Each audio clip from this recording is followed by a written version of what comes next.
the effort to improve the society in which we all live and work, you simply can't take people out of that equation. It doesn't make any sense to do that. You also need to think about the fact that most of the people who are going to be doing this work don't have sustainability in their title or as part of their job description. So we have a very real responsibility as leaders to bring them along the journey, make sure that they feel bought in and sustained. We've got to change it from something that feels like a regulatory check-the-box requirement to a reason that people are inspired to act and to innovate and to recommend and to stay with the company.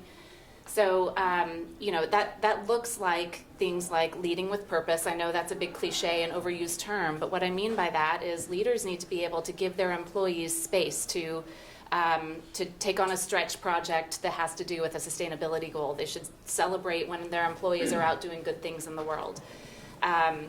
And importantly, they need to make it part of the action plans of their employees. The good news is people really want to get involved in this. At least that's what we're finding. I mean, people are coming out of the woodworks of asking how they can help and how they can get involved.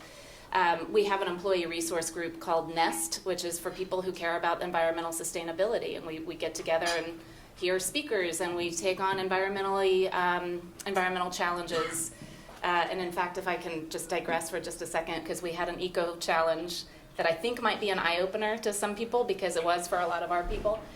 A lot of us probably aren't thinking about the carbon footprint that our emails have, right? Certainly better than sending a letter, certainly less of an impact on the planet. However, it takes a lot of energy to send it, to retrieve it, to store it, and then once you're done with that email, it's in a server somewhere, which has to go in a data center that has to be cooled and heated and on and on. And if there's an attachment, even more so. So one of the challenges that we put out to our team is, first of all, think about sending just one less email a day. In fact, there was a World Economic Forum stat that came out recently, or I saw it recently, that said if everybody in the UK sent one less email a day, that's all, just one less email a day, it would be the equivalent of taking 3,300 cars off the road. Can you believe? I mean, that was shocking to me. So think about sending one less email a day, and then the other challenge is unsubscribe from 5 email lists, or 10, or however many. You know, it's going to help, and it's such an easy thing to do. You might miss a sale on a button down or something, but that's okay. We'll survive. So a couple of things for diversity, equity, and inclusion. One is obviously, take advantage of the diversity that you probably already have in your companies, and celebrate it. Make it part of a culture. We have several employee resource groups. Nest is just one of them. That gives us a place to find your community, learn how to be a better ally, things like that. And as a result, we've watched, we do an employee survey where one of the questions is whether people feel like we have an inclusive workplace, and we've watched that number go up steadily, which just makes my heart sing. The other thing is within your environmental sustainability work, and this kind of comes to your point about passing the baton to our younger people. Within your environmental sustainability work, you need to make sure that you've got a diverse team working on that.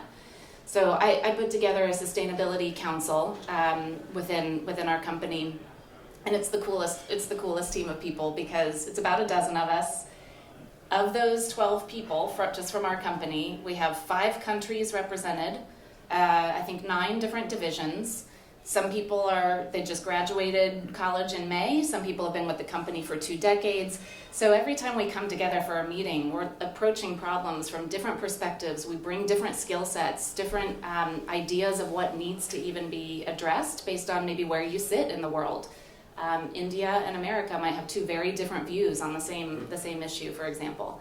So I definitely, like I said, I don't see any way that you could possibly take equity, inclusion out of this conversation. And in fact, putting them together just makes your results much richer and makes sure that you don't have a one-dimensional strategy towards sustainability.